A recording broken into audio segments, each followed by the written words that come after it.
Hello, welcome to the channel. I'm speaking with William Davison, who is a journalist and the senior editor and analyst for Ethiopia Insight and a senior analyst for the International Crisis Group. He was a correspondent for Bloomberg from 2010 until 2017, and has written and appeared for many news outlets, including The Guardian, Foreign Policy, and Al Jazeera. I'm pleased to have William on the channel. Welcome.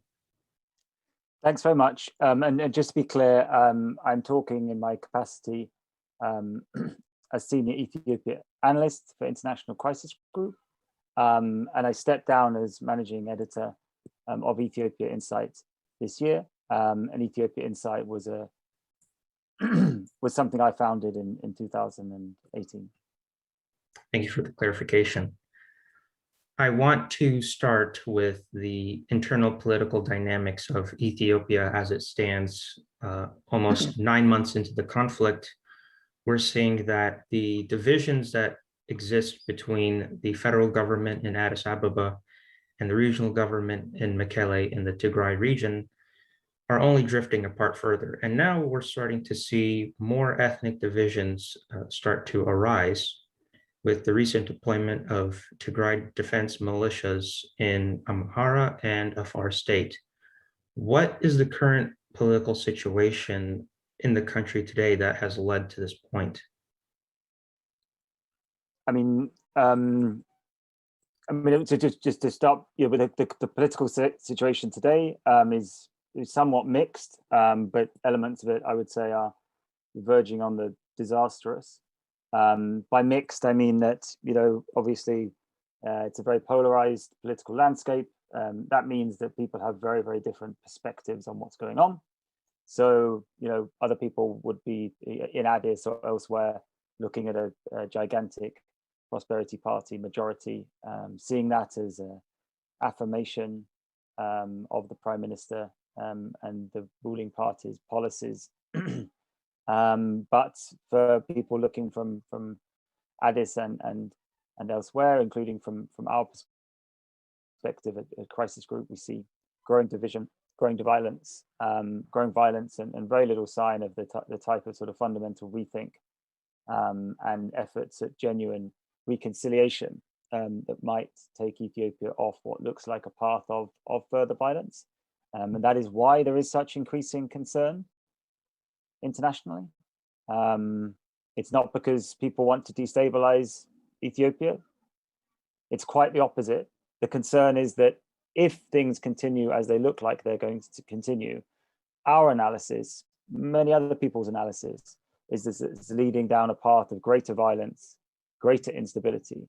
That harms the Ethiopian people, it harms the Ethiopian state, it harms the current authorities. And that is why there is these constant exhortations for the government and the ruling party to take a different step. I don't know which aspects of the broader background you want to dig into. I think most of it will be quite familiar to your viewers. We are in the middle of a transition. Exactly what it's a transition to is an open question. It was supposed to be a democratic transition. It has seen after a lot of infighting, it's seen the collapse of the EPRDF ruling coalition. It was the EPRDF that designed and maintained Ethiopia's multinational or ethnic federation. Clearly, the TPLF was a core constituent part of that, particularly at the outset and in the executive and security sector. And we now see warfare between the former parties of the EPRDF coalition, between people who are former comrades with the TPLF, now a complete outcast within the system, to the extent that the federal parliament has classified it as a terrorist organization. So obviously it is the breakdown of the EPRDF system that we are witnessing. That's by far the only dynamic, though of course there are many other actors throughout the EPRDF era. There is all of the Oromo opposition activity that led to the collapse of the EPRDF. There was all of the activity and positioning of the returned elements, many who were exiled during the EPRDF era. There are completely opposing views about the nature of the EPRDF and the Federation. Is it something which is an understandable answer to Ethiopia's diversity and history of discrimination, or is it a structure which simply drives Ethiopians apart and enhances these identity-based differences, fundamentally different views among Ethiopia's political elites? These are some of the political questions driving the polarization and driving the violence, all on the existing conditions of a ultimately very poor country where a lot of people, tens of millions of people are struggling to get by, difficult climatic conditions, difficult part of the world. And obviously those sort of more chronic challenges play into the current political, the violent political differences. Well, I asked that question to begin with so that we have a broad overview or a general outlook of what has transpired since the conflict began. Of course, in November, the Ethiopian government started a military offensive in response to the alleged attack on the Northern Command, which is located in Tigray by the Tigray Defense Forces associated with the TPLF.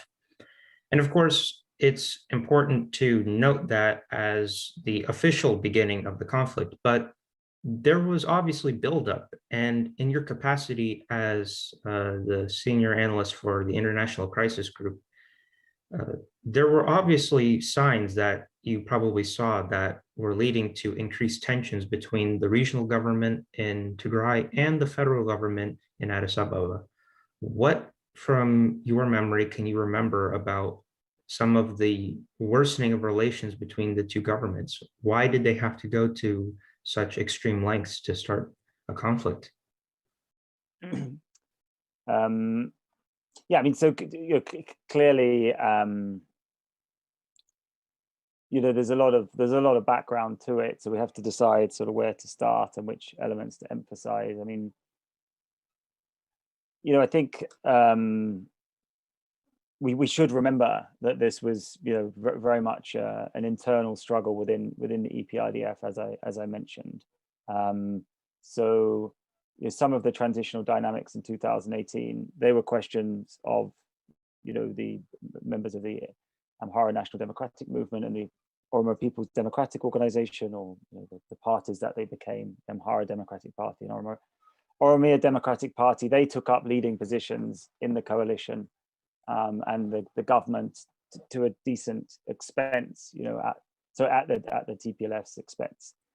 So we could see that was the sort of the seeds of this civil war that it became. I think in that process essentially was occurred over years, but really accelerated in 2018, obviously when the Prime Minister resigned and the EPRDF replaced him with Abiy Ahmed. I think that was very destabilizing process, but wasn't necessarily sort of definitive. The situation could have been rescued. I think it was a matter of working out what the new direction of the EPRDF was, or how to replace the EPRDF without leading to too much destabilization. And maybe, in a sort of more crude fashion, how to create some sort of soft landing for the TPLF. They were relatively pretty dominant in the federal government and security sector, in the military. Obviously, that's not the TPLF, but Tigrayans who were part of the struggle ended up being influential in the military. So there was an issue of how to handle those changes, and suffice to say, it was handled incredibly badly by everyone. I think there were the sort of mutual allegations and recriminations that occurred in the initial part of the transition. The TPLF was constantly blamed by Abiy and others for undermining the transitions, sponsoring conflict, allegations which have never been particularly well substantiated. That led to, or yeah, that was sort of part and parcel of the sort of prosecutions of some TPLF and Tigrayan officials. This led to a growing perception of unfair persecution and unfair blame from the TPLF perspective. You know, how dare you accuse us of creating all of these problems when you were part and parcel of the same system, and you were responsible for your own affairs, but now suddenly everything is our fault. And so this was the sort of, not the beginnings, but this was the sort of beginnings of the really disastrous growing divides. We can't go exhaustively through it, but I think obviously the creation of the Prosperity Party and then the exclusion of the TPLF from the Prosperity Party, sort of nominally because they said that it would undermine regional autonomy and for sort of procedural reasons. But you know, in reality, because they saw Prosperity Party as a vehicle for Abiy to consolidate power and extend his reach across the federation, including Tigray. That was obviously an important turning point. Then I think in terms of the events of 2020, we're looking at what became the very serious sort of formal dispute over the cancellation of the elections and the constitutional question about whether Tigray could run its own election. That became the point of departure, where there was a legal dispute that allowed the federal government to create the justification, the legal justification to remove Tigray's government. So let's say there was some intention or some idea in the system that for Ethiopia to advance, the TPLF had to go. Well, that legal justification was needed. That isn't to say the legal justification was engineered, but it certainly gave created the ability to create the legal authority for the intervention. And I think at that point things became sort of irreversible and inevitable. And indeed, that's what Crisis Group was saying in August and October. With these decisions taken by the House of Federation, the approach taken by the federal government to direct funding away from Tigray's executive, other measures taken to constrain Tigray, with the wrangling over the Northern Command, which had been going on for years, but then intensified, with the delegitimization of each other by the federal and regional governments. You're both saying that they were unelected and unconstitutional. As these decisions were taken, I think conflict became inevitable, and that's why Crisis Group and many others were saying that this was leading to war, and there had to be a rethink. The TPLF leaders, we urged to drop their preconditions and to enter talks, and for the federal government, we urged them not to take measures like redirecting the federal transfers, trying to redirect them away from the executive to the lower echelons of Tigray's government, because it was never going to work, and it was always going to be a hugely provocative move. But of course, these measures weren't taken. And it was in that context of this legal maneuvering, the continued political toxicity, the allegations being thrown back and forth, the maneuvering, the tug of war, I think, as sort of Jawar described it, over the Northern Command. That was the context to the Tigray government's move against the Northern Command, in conjunction with Tigrayan officers in the federal military. They saw the writing on the wall. We all saw the writing on the wall. I mean, I was told by federal officials that Walkait and Raya, the two areas claimed by Amhara, that they would be liberated within weeks. I was told that in late October. Everyone pretty much knew war was coming. Both sides, to some extent, embraced it. I think once it became inevitable, they sort of embraced it. The TPLF leaders I spoke to in Mekelle in late October, they saw that war was probable and basically fancied their chances. And the leaders in Addis, they saw this as the opportunity to reclaim territory, finally deal a fatal blow to the TPLF, which they had portrayed as, or believed was the the root of all of Ethiopia's problems and the major impediment to progress with the so-called reform agenda. It was in that context, well, then more particularly a build-up of forces around Tigray, that the attack on the Northern Command occurred. Well, it's important that you state that at the end of your answer, but also just briefly in your build-up to the explanation as to how the conflict really began. The delegitimization of the TPLF as a political entity, I think, was part of the reason why the Prosperity Party was really adamant in establishing its narrative of centralizing the government as a way to avert the threat of the TPLF as a political entity in the country. Do you think that the delegitimization of them over the months leading up to the conflict helped build their case in justifying the conflict? Help build the federal case, or the Tigrayan case? The federal case, the federal government's case. Yeah, I mean, I think, sorry, go on. Yeah, because I think what we're seeing now is political jostling, as you say, that Abiy Ahmed, who was part of the EPRDF clique, so to speak, I'll use his exact words, the previous regime, he was part of that security sector. And I think now that they're trying to avert the blame to a specific entity so that they have a reason to consolidate power within their own country. It seems like the discrediting of the TPLF as a political entity was able to convince many Ethiopians that the prosperity government as it stands today had no ties to the previous regime that existed and are trying to cast all the blame on just one political party, if I'm stating that correctly. Yeah, I think that's an important point you raise, and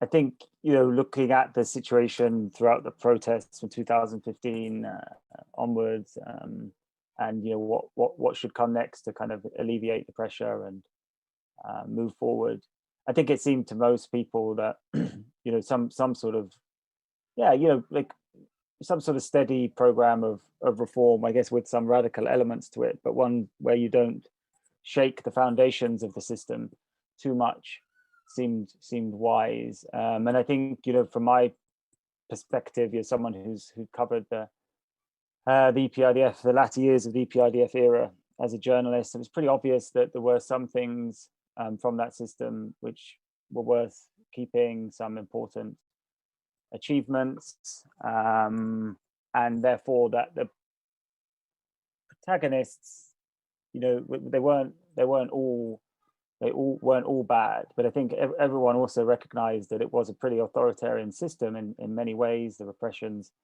suppression of the media and various independent voices across society, or whether it's in civil society or in the opposition, and that had created a lot of pressure within the EPRDF system, and that things obviously clearly needed to change. And there were good things about the economic program. There were also things that needed to change about the economic program, etc. But what seemed to happen in 2018 is that, as you suggest, there was this effort to create something completely brand new. Maybe not in terms of policy and practice, but certainly in terms of the rhetoric and the presentation, to say that everything that came before was a disaster. It's obviously captured in this 27 years of darkness phase. And maybe for the sake of trying to distinguish and Abiy to sort of separate himself from what came before, it was a question of completely undermining the legacy of his predecessors, and I think that certainly increased the political bitterness. I've mentioned before, I think on the time of his death, when I spoke to Sir Mesfin in Mekelle last October, just a few months before his what looked like his execution, his phrase, and he was furious. His phrase was, "This is history denied, history denied." He kept saying that as he went through Ethiopia's imperial history, the history of the revolution, the Derg, and then what the EPRDF had tried to do, and what its achievements had been. And so his position was that Abiy coming in and completely undermining everything that Zayam believed the EPRDF, therefore TPLF, had achieved was history denied, and he was absolutely furious about it. I just used that as one example to say how indeed this did massively increase the divisions and the toxicity, and it's integral to what I described as that complete failure to come up with something new, to find some sort of like soft landing for the TPLF as it lost its position of preeminence within the system. Now, exactly why that was done, who knows? But I think the obvious answer is that that there was a desire from the Prime Minister to create something almost completely new, rather than just to continue the work of his predecessors. When you're studying the conflict as a journalist, but also working for the International Crisis Group, trying to analyze how conflicts begin, what are some of the unique or important steps that people should consider in the case of the current conflict that do not seem to bode well for the country's future? I mentioned two aspects earlier in our conversation: the ethnic tensions that exist between regions, and also the difference in interpretation of power. The Tigrayans obviously believe that a decentralized state is more better. It's better for the regions to facilitate their own needs, and the Prime Minister and the federal government in Addis Ababa think that the centralization of power is better to equalize everyone's opportunity. I put both of those factors into the question just to ask, what is it that we should be looking out for in the future? Because it seems like the destabilization was happening for quite some time leading up to November 3rd. Is it inevitable that Ethiopia could get into a further civil war?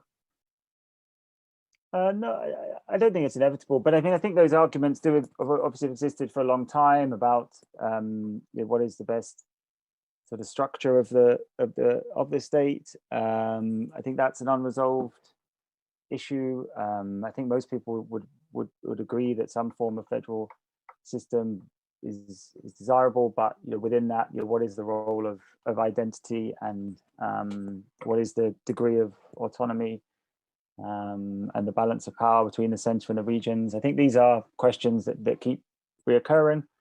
We shouldn't forget that the TPLF and the EPRDF, when it was in power, pretty much rode roughshod in de facto terms with regards to the autonomy of the regions. When it wanted to carry out national development projects, it did. There was very little meaningful say at the regional level. But I think those conversations go on.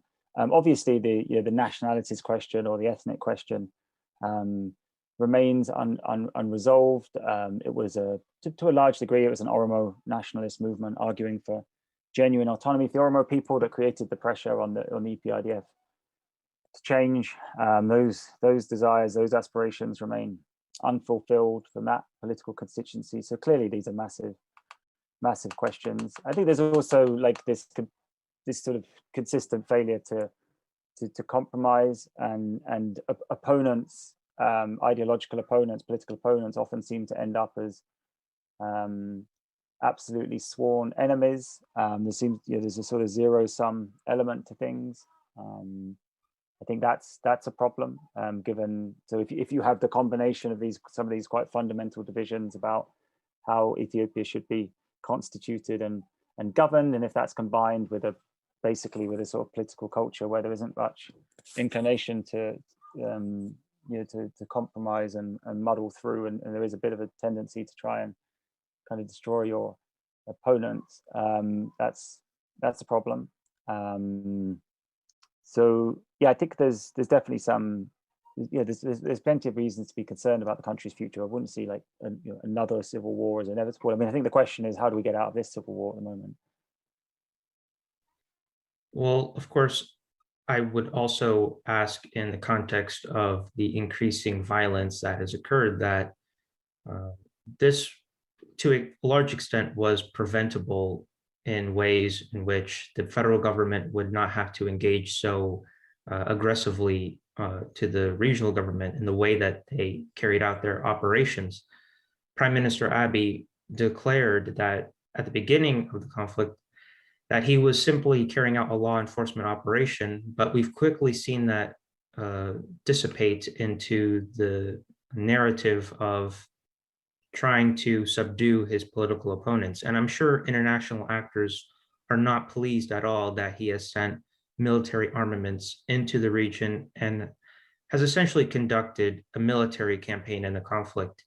To what extent is that worrying to the international actors that are observing this conflict? I know that people are sending their letters of concern, but almost 9 months later, should we really be taking those seriously? Are international governments in Europe, Oceania, Americas taking this threat in Ethiopia seriously, that insurgency could develop if things are not resolved soon? Yeah, I think people are taking it taking it very seriously. I think it was described as a law enforcement operation for the government's own reasons, to try and emphasize that that they were responding to what they considered to be a breach of the law. But I think for the rest of us, it's the political context that led to this battle over the Northern Command that's relevant. But that was just the government articulating, and it's acting in its own interests, articulating what was going on in a certain way. But I think I think absolutely there are concerns. I think that the situation is very worrying. The federal operation in Tigray has basically failed. It's come at a huge cost for the federal army, we think.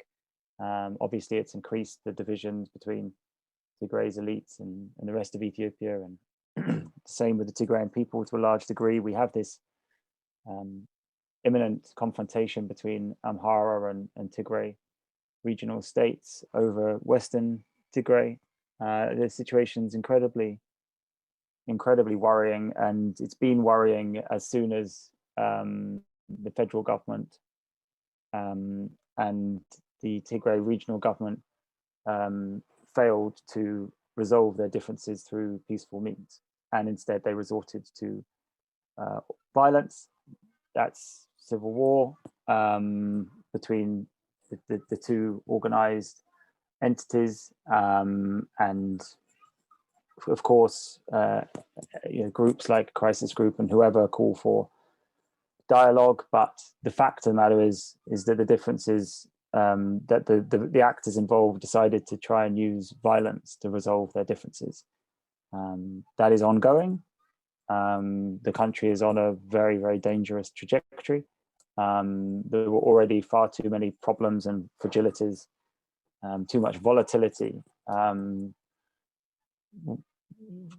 to cope without undue risk with this type of conflict. And I think most of the concerns that people had at the outset of the war about just how damaging it could be for the people in Tigray, but for Ethiopia's overall stability, I think most of those concerns have been realized, or at least they're still entirely valid. I think it's a very, very dangerous, very grave situation, and I think that assessment is broadly shared by international actors. It's just that, as usual, the international actors don't necessarily agree on who was responsible for this disaster, and they certainly don't agree. And to be honest, no one really has any great ideas about how to resolve the domestic political differences that are driving the conflict. Well, I asked that for two reasons. Firstly, the international community, with respect to its relationship to Africa in general is perceived by many Ethiopians and Africans at large as being interference, being conflict entrepreneurs or people who want to interfere in the internal matters of a certain country. And we've seen that rhetoric occur in the Ethiopian media, certainly. Do you think that they really are aware of the severity of the situation? I'm speaking about the international community. I ask this mainly because there is a growing sense that Ethiopia, as a country with a long institution of being able to resolve its previous political crises, can't for some reason get through this. Of course, the interference of Eritrea in the conflict is certainly problematic, as Isaias Afwerki is trying to manipulate the situation for his own political benefit. Do you think the international community should be taking this more seriously? We've seen the UN Security Council take the issue of Tigray to the public forum, but of course, Russia and China have stood by their policy of Western governments not interfering in the affairs of what they see to be potential assets in the future. Yeah, I mean, as have the African states on the UNSC by and large as well, right? I mean, look, I think, you know, there's a sort of reality, right, about the involvement of powerful actors like the US or the European Union in various places. They see their interests as particularly threatened when instability increases in a place like Ethiopia. There's certainly heavy interest, heavy involvement. I mean, I would stick to some of my points. I mean, I think that I'm not quite, you know, again, there's the reality of the situation. We're not going to get international consensus on this at the UNSC for action to be taken. Even if there was international consensus, how can internationals, how can externals really resolve these Ethiopian political differences? Look, I see these things in quite simple terms. I think there is obviously widespread concern. There are major interests of international actors at play, but ultimately, I think most people are concerned about not about, you know, grabbing some resources and extra influence here from Ethiopia. They're just concerned about increasing instability. You know, Ethiopia is a fulcrum of the Horn of Africa. Obviously, the Horn of Africa is strategically important. It is also very volatile. It's, you know, it's obvious why people would be concerned about the situation in Ethiopia, and they are. But again, you know, realistically, we're not going to get international consensus. You know, obviously, there's different views about what's going on. Some actors, powerful actors, deciding with the version of events in Addis. You know, we were given no choice. They attacked our soldiers in our sleep, or any state would have done the same. You know, we understand that, but of course that skips the entire build-up to the war, where I think it's a more complicated picture in terms of who is responsible for this. But we're not going to get consensus on these issues. It does, you know, encourage the sort of existing geopolitical rivalries between major powers to play out on another forum. But even if there was international consensus, how are people going to get Ethiopians to agree with each other on these issues when they've given up on peaceful efforts to try and come to consensus and agree? And this is, I think, you know, you could probably see the frustration on my side. You know, internationally, no one has created these divisions between Ethiopia, or at least, you know, the responsibility for them lies with Ethiopians, I think. No one is saying, you know, so not a crisis group, not in the US government. You know, I speak to people, they don't know what to do about the domestic political divisions in Ethiopia that are driving regional instability. Instead, what we're saying is, please talk about it. You know, please recognize that using violence to try and sort out these types of fundamental political differences is only going to create further instability and divisions. That's the point, you know. But until there is a acceptance of this and leadership from those in power, not to use power to consolidate their power, to further their power, to crush their opponents, but to use power to act in a magnanimous way and try and create, you know, some sort of new form of political settlement in Ethiopia, this is going in a bad direction. This is what the international actors are saying. So I don't think there's any sort of naive belief. I don't even really think there's a sort of I don't come across that many sort of neo-colonial impulses saying like, we know how to run Ethiopia better than Ethiopia. Absolutely not. People don't even understand Ethiopia. Most people don't even pretend to, but they do recognize that there's a chronic and serious political problems that are making a very difficult and challenging situation a lot worse. And that's why, again, there was these constant appeals, please try something else. Like, okay, we understand that your opponents have done this. We understand that TPLF did this. We understand that they acted in this way. We know that these Oromo nationalists did this, whatever it may be. But please, can you have another go at trying to reconcile, trying to find a peaceful way through these political problems? Because the attempt to use violence to resolve these political problems just look like they're creating more instability. So I mean, I hope that answers sort of what you're getting at, because undoubtedly there is a big Western interest and involvement here, but I don't think there's a sort of I don't think there's this sort of level of sort of conceit or naivety where people think that they can actually solve the problem. No, I think you're absolutely right. I believe that many Ethiopians and also Eritreans, just speaking from an Eritrean perspective, have been using the international response as a way to discredit the criticism that they've received since the conflict began, as a way to not only legitimize their understanding of what's happening, but also to say that we are the only people who know what's happening in Ethiopia and we have the final say, which, yes, that is true that you do have the first and last say in your political affairs, but at the same time, using rhetoric that is deceitful and attempting to silence the voices of those who are trying to raise up legitimate concerns is only going to make the situation worse. I think this is important because the discrediting of each other in the buildup to the conflict, both on the Tigrayan side and at the federal government side, led to a further mistrust between the two parties. And I think it started with the election. How much of that aspect do you consider to be part and parcel with the buildup to the conflict? We knew that in 2020, the federal government canceled or postponed the elections because of the COVID-19 pandemic, but the Tigrayan regional government proceeded with their elections. Now we're seeing in the midst of worsening COVID-19 spread in the country with the Delta variant on the rise, Tigray was not able to participate on June 21st.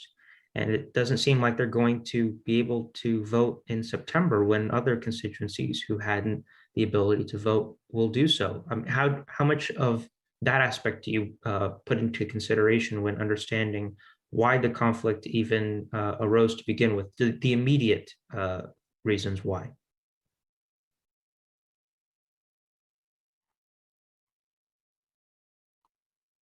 Sure. Yeah. Just before I answer that, I just wanted to say that yeah, I think that with this issue of the Western involvement or the sort of increasing focus we see on it seems to me like externalization, and what I mean by that is that if we take the transition in 2018, it was huge American backing, for example, for Abiy Ahmed's for him taking the premiership and the changes that he tried to make. And essentially, people just dropped the TPLF. They didn't listen, they didn't care what they had to say. They just dropped them. And then the West went to the extent of giving Abiy the Nobel Peace Prize. So there was huge support for his agenda. And then even if we take the outset of the war, I mean, pretty much the Trump administration seemed to give it something of a kind of quiet green light, I think, the federal intervention in Tigray. And then for 2 months, basically no one really said very much. They were not at all authoritative about Eritrea's involvement. And instead, the federal narrative predominated in the first couple of months of the war. So there's a huge amount of Western goodwill, and then not very much condemnation of the war. And really, the condemnation came when it turned out that grave human rights abuses had been committed by Ethiopian troops, Eritrean troops, and Amhara forces, as well as the attacks by the Tigrayan militia on Amhara civilians. That the humanitarian situation was absolutely desperate because of the nature of the intervention. That, lo and behold, as everyone had said, many people had said, that the Tigrayan resistance was resilient, that they were not going to roll over and allow themselves to be dictated to by the federal government. And so that created the possibility or the likelihood of a long, entrenched, destabilizing conflict. It was only then that Western policymakers and whoever started criticizing. So it was the actual conduct of the intervention, the nature of the intervention, and the likely course of events that led to the criticism. But the fact that, for example, the federal government has had to basically give up on its military and administrative operation in Tigray is because it failed. And it failed because of Tigrayan resistance. So I think it's this type of externalization that is misplaced. Of course, if people are seen to be putting undue pressure in various ways, if people see that as counterproductive and ultimately damaging for all Ethiopians in terms of Western action, criticize it. But this sort of displacement activity, externalizing and coming up with ultimately pathetic justifications, explanations for what's gone wrong in Tigray, and blaming it on nefarious Western actors is, it's just part of the problem. Like the Ethiopian political elites who've driven this war, they have to take responsibility for their actions. And as I mentioned, they were told that Tigray was, and the TPLF and those who supported them were not going to roll over and accept this. And that's exactly what's happened. I mean, yes, clearly the election was vital, but I think we're looking at quite complicated political events and dynamics. So it's hard to start drawing out one factor. But so the problem is, if we think about the guys in Mekele, the TPLF in Mekele, the people I was speaking to, and whoever, a lot of them were focused on Jawa and the Oromo opposition to Abiy that was growing in 2019. And in the sort of pre-pandemic election period, where Jawa had joined the OFC, and the OFC had teamed up with the Oromo Liberation Front, that was seen to be a major challenge to the Prosperity Party. And we should not forget that it was not just the TPLF who said that the government's handling of the pandemic related to the politics and the election schedule was inappropriate and unconstitutional. It was those Oromo opposition parties and other actors who said that this was not the right way to do things, and that it was going to worsen the country's political problems. And they were pushing for some sort of pluralistic way of managing this extra constitutional period.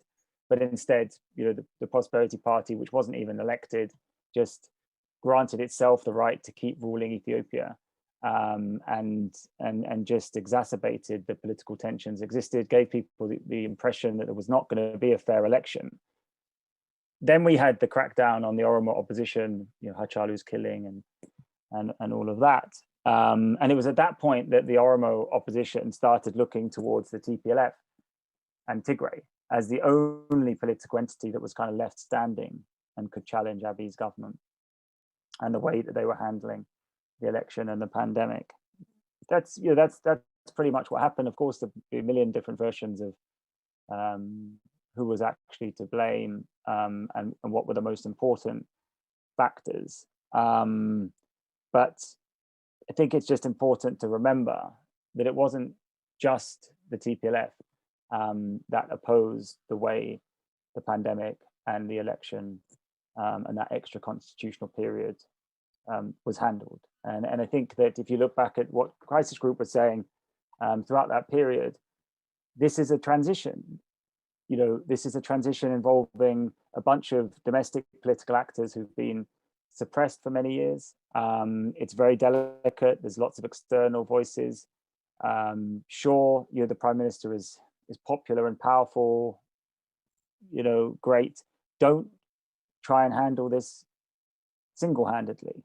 Like, bring some of these diverse political actors, give them a stake in handling this this transition, this pandemic, this extra constitutional period. Don't monopolize this, because that could be very dangerous politically. But that's not what it is. Moving on to the Nobel Peace Prize. In brief, I think it's safe to say that the awarding of the 2019 Nobel Peace Prize to Abiy Ahmed was a mistake, in that the coronation really gave him the false sense of security that he thought he was essentially the only person capable of transforming Ethiopia's political dynamics into one which was more pluralistic and democratic in nature. How much responsibility do you place on the Nobel Peace Prize Committee in issuing him that award? Only mentioning this because I think since that time he has started to be isolated and start to get into this sort of bubble, as it were, not really taking into account the very serious risks of the future of the country if he didn't handle the political issues with a fair sense of understanding. Yeah, so I mean, the Nobel Peace Prize, they said things, the committee, they said things like, oh, this is based on, this is encouragement, right? So we're doing it to encourage, not just for the achievement, but to say, well done, keep up the good work type thing. So you can see that that's, they're setting themselves up for a fall there, because what happens if the person who they're given the prize to doesn't continue with their good work.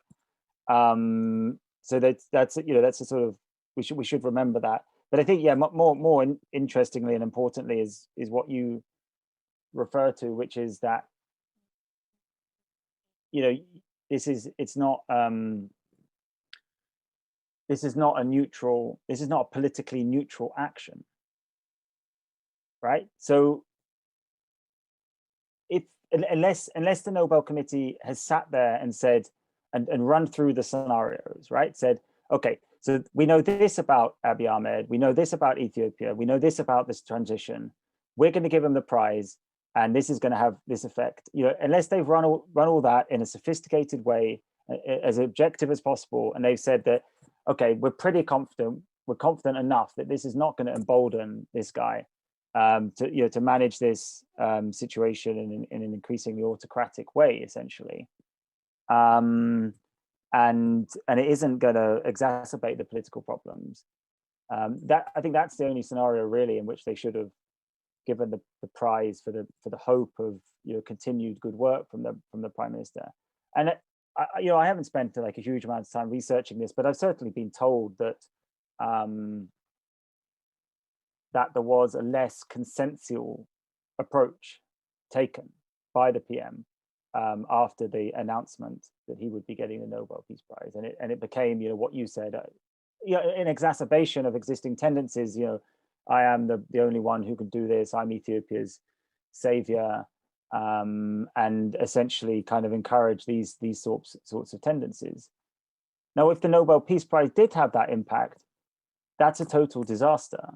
That's a complete disaster, and it's obvious if that is the case, that it had that impact, the award should be scrapped. There's no need for it. We don't, like, no one's going to miss it if it's gone. If it's not doing good, and if it's actually causing serious harm to countries like Ethiopia, which need all essentially, there's too many kind of fragilities for these sorts of risks to be taken. It just needs to be scrapped. basically. I mean, that's my view of it. I don't know exactly what Kjetil said, but I probably agree with it. He's Norwegian after all. He probably knows more than me. Well, I asked the question because I think that was probably the first clear signal that Prime Minister Abiy was showing a tendency towards accepting all of the goodwill of the country and starting to discredit his opposition in a way to legitimize what's happening today. I don't know if we will really know the dynamics of how the award was manufactured or the decision to give the award to Prime Minister Abiy was decided, but it is relevant to the situation today because he has stated on multiple occasions that his evangelical beliefs have led him towards this moment, that he is guided by the right hand of God, so to speak. How much of his personal attributions do you think have played into his political calculus? I ask this because I think it is relevant given the political history of Ethiopia. The leaders preceding Abiy have not really shown this tendency to be whimsical. They are probably much more calculated than Prime Minister Abiy is, who I would probably consider more naive in nature and probably more lighthearted in the sense that even though he said that what's happening today in Tigray is an internal affair of Ethiopia, he has essentially invited another country to attack his own citizens. To what extent do you think that his political naivete has exposed him in wanting to assume more power? Well, I'm not sure it's political naivete. I mean, as you mentioned earlier, I mean, he was a fairly sort of seasoned operator within the system, the military, the party, the regional government, the federal government, INSA, the security agency. So he had a certain amount of experience, and I mean, he seems to me like quite a shrewd operator, in that raw political talents, sort of sensing threats and dealing with them and working out how to move up and essentially to achieve his objectives within a political system or within a sort of bureaucratic system. He seems like a relatively, like I say, quite a shrewd operator. But this, but what's obvious is that there's a lot of self-belief there. There's this sort of messianic stuff, and some of the public pronouncements are just obviously just bizarre. I think when he said to the BBC a while ago, in Jimma, the whole world should come and watch a country at peace with itself, or something. When there was this growing violence, quite a lot of communal violence, and there's sort of 3 million displaced, and a transition that was clearly in a lot of trouble, like quite bizarre stuff, where he doesn't really seem to be in touch with the reality on the ground. But you don't know whether that's because he doesn't understand the reality on the ground, whether he just has decided that the best thing to do is to not be upfront about what the reality is on the ground. Like, is it strategic, or is it just a question that he doesn't really know what's going on? Is he in that sort of bubble as a leader where he doesn't have information? People aren't, because obviously that can happen, and I think that these dynamics exist where they're not telling him the unvarnished truth. There's a consistently delusional approach to the situation in Tigray, whether it's with regards to the level of support for the TPLF, strength of the Tigrayan resistance. He told the BBC on election day there was no hunger in Tigray. There's these sort of quite strange statements where, like I say, but you don't know whether it stems from this sort of positive thinking stuff that he embraces. If you think positively, then positively things will happen. Sort of this law of attraction, sort of tied up with sort of evangelical ideology and thinking, the whole prosperity approach. I think there's a number of issues there, about sort of the sort of personal sort of psychology and personality that's involved. But I don't think it's naivety. I think, like I say, it's quite it's shown an ability to be very successful, politically. I think there's question marks about his vision for the country, certainly, in terms of his an economic development vision. You see a lot of focus on urban issues, image based issues, or maybe things which provide for the middle classes in Addis and other big cities, and make the country look good, and maybe make people feel better about themselves. We don't see much in terms of a real focus on the kind of core socioeconomic problems of the country, basic infrastructure and the conditions in rural areas, and improving agricultural output and those sorts of things. So I think there's a concern there for sure. Sorry, I'm losing my thread a bit, but yeah, that's a few of my thoughts. I think something else to consider when talking about Prime Minister Abiy's reluctance to really accept reality is the increasing severity of the humanitarian situation in the country, especially as it pertains to the willful destruction of the Tiketsi Bridge, to the blocking of food convoys. We've started to really see this permeate into Ethiopian culture, at least in the political sense, that the TPLF deserve what's happening today because of the ills of the country they brought upon for the past 27 years they were in power. I'm seeing this in many Ethiopian outlets and also in some Eritrean outlets as well. To what extent will this humanitarian disaster get worse if there isn't enough being done on the ground? We know that there are IRC, WFP, Doctors Without Borders, and the World Health Organization, in conjunction with the United Nations, are all trying to assist Tigrayans every day, but they're being blocked by Amhara militias and, to a lesser extent, the Ethiopian and Eritrean forces. What is your take on that? Because I think this is starting to become the main issue in Tigray, as less of the fighting in the region is occurring, at least in the northern, southern, and eastern parts. We're obviously seeing contested issues in the western part of the region. What is the situation in the humanitarian aspect of the conflict? Are we starting to see a worsening sign develop? Conditions are obviously very bad, according to reports of the humanitarian agencies. Hundreds of thousands of people in famine conditions, millions of people in sort of emergency conditions. I think the conflict and the humanitarian situation are intimately linked. The problem for the last few months has been getting aid to areas in Tigray where there is fighting, or the Tigray resistance is in charge. Now we can see that as the federal operation, as they exited Tigray, now the difficulty is getting aid to Tigray. And yes, the conflict and the humanitarian is intertwined. The politics and the humanitarian situation is intertwined. The political struggle is being prioritized. The problem is that the federal government is classified the leadership of Tigray as members of a terrorist organization. So it's not willing to do business with them. Obviously, that goes back to that mutual delegitimization in the build-up to the war.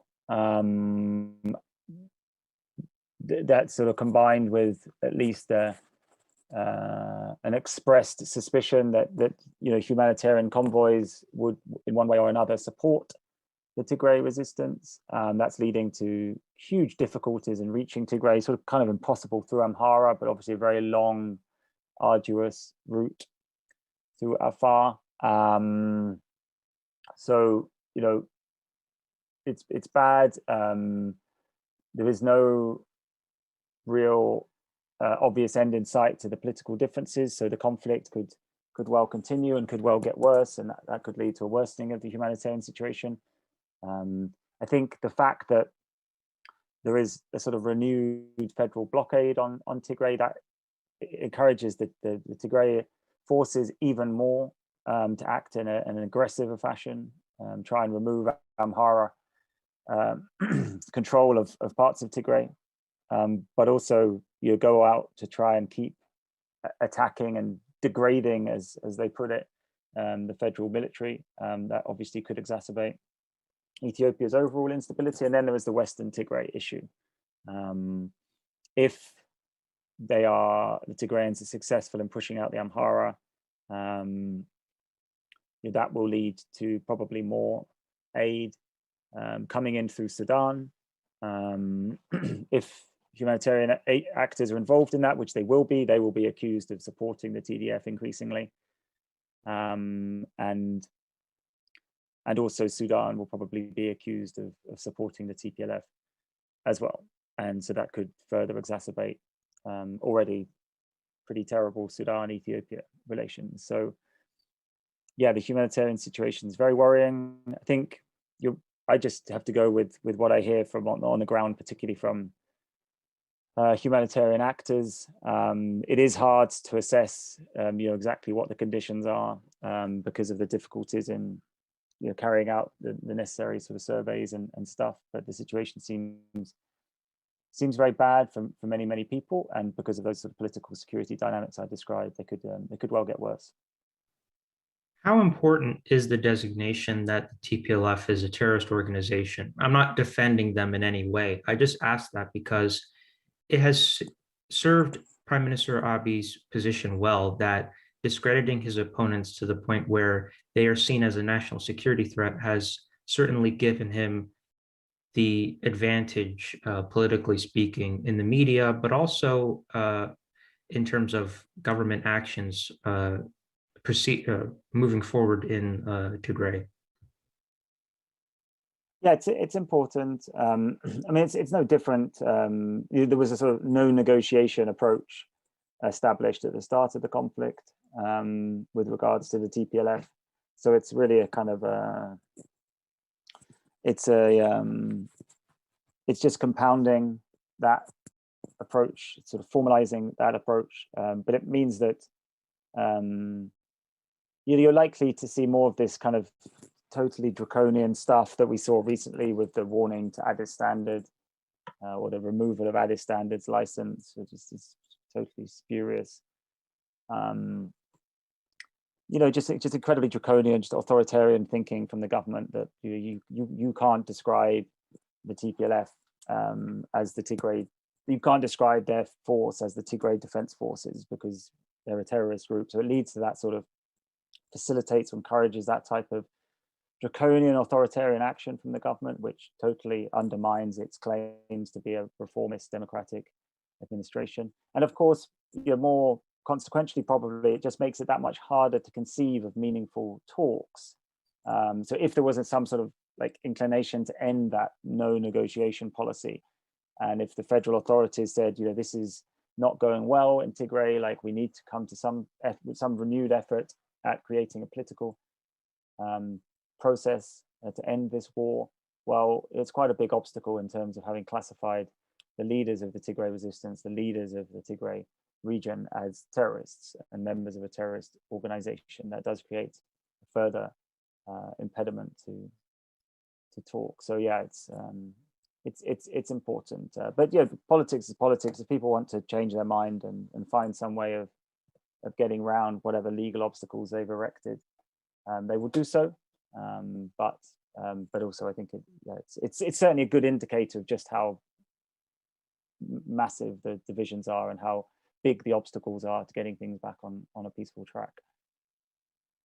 In closing, I want to ask about the role of journalists in the conflict. You mentioned Addis Standard's license was temporarily revoked. I saw recently that their access has been granted again. Simon Marks is a name that you might be familiar with. The Ethiopian government expelled him earlier in the conflict timeline. And of course, the Ethiopian government also expelled you pretty early on. I was wondering, what was your reaction to that, and what was the reasoning that they gave in terms of your expulsion from the country when you were trying to do your job? Well, the federal government, there was basically a mistake. The agency we'd hired to handle a work permit application for me took a shortcut. And so there was a sort of legal loophole that the government said kind of invalidated my work permit. But that felt like a legal pretext, and that it was political. And I think that I obviously have been critical of the way things were going, saying that there needed to be a far more consensual approach, that it was dangerous to try and monopolize the transition to this extent. That had been made in reference to various events. And then when the war kicked out, I was just quite prominent in saying that this is going to be a complete disaster. Tigray was relatively well-armed regional state. And the conflict promised to had split the federal military, and that the TPLF had a lot of popular support. So I was very prominent in arguing that in the first few weeks of the war. And I just think there was a very steady and then rapid increase in intolerance towards those types of dissenting views. And the government felt like the best way to deal with it was by giving me 2 hours to pack my bags. So it was incredibly frustrating, and totally counterproductive. It mirrored the actions the government took against me in 2018, which were similarly wrong-headed. I've always been committed to doing my job with integrity, trying to speak to all actors. The government made it almost impossible. The government made it that much harder to get its perspective across by taking these types of actions. I think with Simon, Simon's quite an experienced reporter, and so relatively aggressive in trying to uncover what's actually going on, and they didn't appreciate that. So again, they took this totally draconian, counterproductive action, as if you can effectively silence people, or as if you can more effectively get your point across and win the public debate by simply expelling people from Ethiopia. It's just completely nonsensical. With regards to Addis Standard, they've been doing a fantastic job for English language followers of the Ethiopian scene, reporting blow by blow the actions across the country. This action by the Ethiopian Media Authority is just, it's just incredibly short-sighted and incredibly draconian. I hope obviously their license is reviewed, but to be proclaiming that you're enhancing freedom of expression and leading a democratic transition and taking that sort of action against Addis Standard, given the work that it's been doing for the official reasons you stated, like I said before, they're just undermining any claims to actually be promoting democratic values in Ethiopia. So it's all just a sign of just how off track this transition is, and then there's all this sort of presumably, well, apparently sincere outrage about how the government is perceived by outsiders. Well, take a look at your own actions, honestly, and then you might understand why people are a bit worried that some of your claims to be promoting peace and democracy and development in Ethiopia you need to be sort of scrutinized and ultimately criticized. So yeah, I think there's a major problem there. I've said for many years, many times, that one big problem with Ethiopia is the lack of information, reliable information, the lack of reporting, the lack of scrutiny. Often we don't really know what's happening.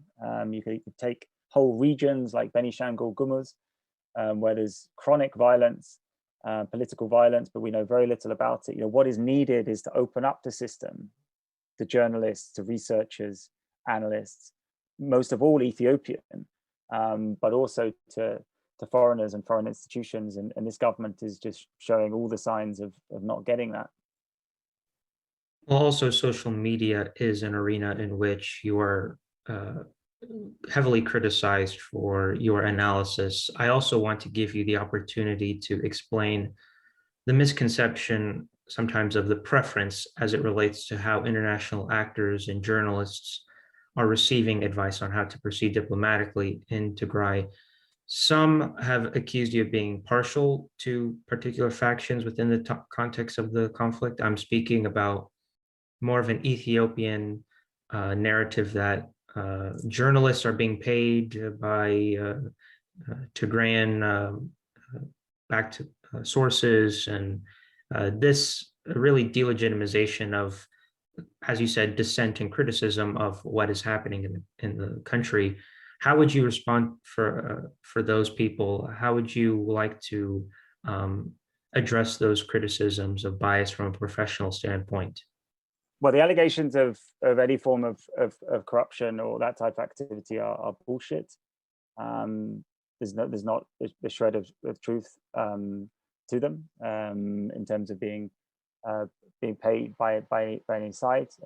I could say that with obviously absolute confidence with regards to myself. I imagine that's the case for all of the other people who've been accused. So that's just stupid conspiracy thinking, and the people who spread that ultimately should be held accountable. I think a certain amount of criticism, a certain amount of this type of exaggerated criticism, given the political divisions and the polarization, is unfortunately inevitable.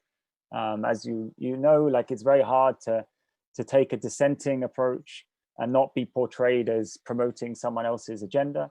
So if I come out and say, the TPLF is popular in Tigray and they're quite well armed and this war is going to be a disaster, well, people take that as you siding with the TPLF.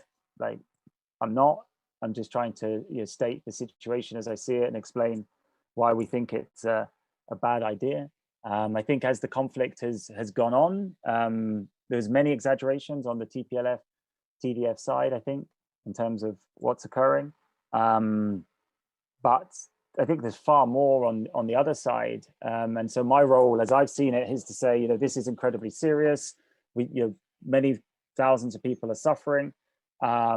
We can't see a way out of this. We see Eritrean involvement. We see the problems created by the Amhara taking over sections of Tigray. And it's very important to highlight these things so there's a greater international and hopefully understanding in Ethiopia of them. And again, if people want to portray that as promoting the TPLF's agenda, well, I think that just comes with the sort of level of political polarization and ultimately the level of political derangement that we're seeing.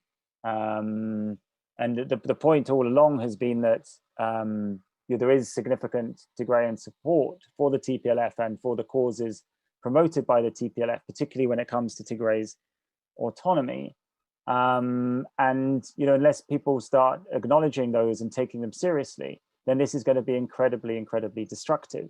I don't see any other option, other than saying that. And unfortunately, it does end up with the type of characterization that you see. At the same time, I'm sure I've made many factual errors, and it's very distressing for most of all for the people who are suffering and who are victims. Second of all, for all other Ethiopian interested people who are involved in this, but it's also distressing for people who've been following this. It's exhausting and upsetting, and I will have undoubtedly I've spoken out of turn at times, but it's just from the frustration of trying to get the situation understood, trying to get the gravity and the dangers of the situation understood as we see them, or that lead to that. It's not because of any explicit partisanship. As I mentioned earlier in the conversation, what groups like Crisis Group and other actors are saying is that this is a disastrous trajectory, that you're not going to resolve these fundamental disputes through violence. There has to be a rethink, there has to be a reset.